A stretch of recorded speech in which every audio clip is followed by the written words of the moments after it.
ইরানের প্রয়াত শীর্ষ নেতা আয়াতুল্লাহ আলী খামেনির জানাজা ও দাফনে এরই মধ্যে প্রায় শখানেক দেশ থেকে প্রতিনিধিরা অংশ নিয়েছেন। প্রত্যাশা করা হচ্ছে খামেনিকে বিদায় জানাতে প্রায় ১.৫ থেকে ২ কোটি মানুষের সমাগম হবে। তবে এত সবের মাঝেও থাকবে শূন্যতার গল্পগাথা। কারণ বাবার বিদায় বেলায় থাকবেন না ছেলে মুস্তফা খামেনি। শুধু বাবা নন, শেষ দেখা হবে না প্রিয়তমা স্ত্রীর সঙ্গেও। দুদিন আগেও গুঞ্জন শোনা যাচ্ছিল আয়াতুল্লাহ আলী খামেনির জানাজায় তার উপস্থিত হওয়ার বিষয়টি। তবে আনুষ্ঠানিকতা শুরুর একদিন আগে বিভিন্ন সংবাদ মাধ্যমের বরাতে জানা যায়, নিরাপত্তার কারণে জানাজায় অংশ নেবেন না ইরানের সর্বোচ্চ নেতা মুস্তফা খামেনি।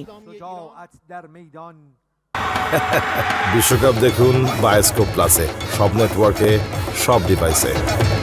তবে আয়াতুল্লাহ আলী খামেনির জানাজায় মুস্তফা খামেনির অংশ না নেয়ায় সমালোচনার ঝড় বইছে নানা মহলে। প্রশ্ন উঠেছে তার অস্তিত্ব নিয়ে। গেল ২৮ ফেব্রুয়ারি যুক্তরাষ্ট্র ও ইসরায়েলের বিমান হামলায় গুরুতর আহত হন মুস্তফা খামেনি। সেই সময় থেকেই আত্মগোপনে রয়েছেন তিনি। বাবার স্থলাভিষিক্ত হয়ে ইরানের শাসন ব্যবস্থার দায়িত্ব নিলেও এখনও জনসম্মুখে দেখা যায়নি তাকে। এমনকি তার কোনো ভিডিও বার্তাও পায়নি ইরানের মানুষ।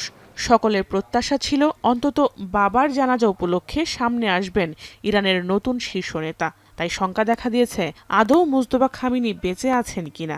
এই পরিস্থিতিতে তার নেতৃত্বের অবস্থান নড়বড়ে বলে মনে করছেন অনেকে। অপরদিকে ইরানের শীর্ষ নেতা যেই হবেন তাকেই ইসরায়েল হত্যা করবে এমন হুমকিও রয়েছে। সেই আতঙ্ক থেকেও মুস্তফা খামেনি জনসমাগম এড়িয়ে চলছেন বলে মন্তব্য অনেক বিশ্লেষকের।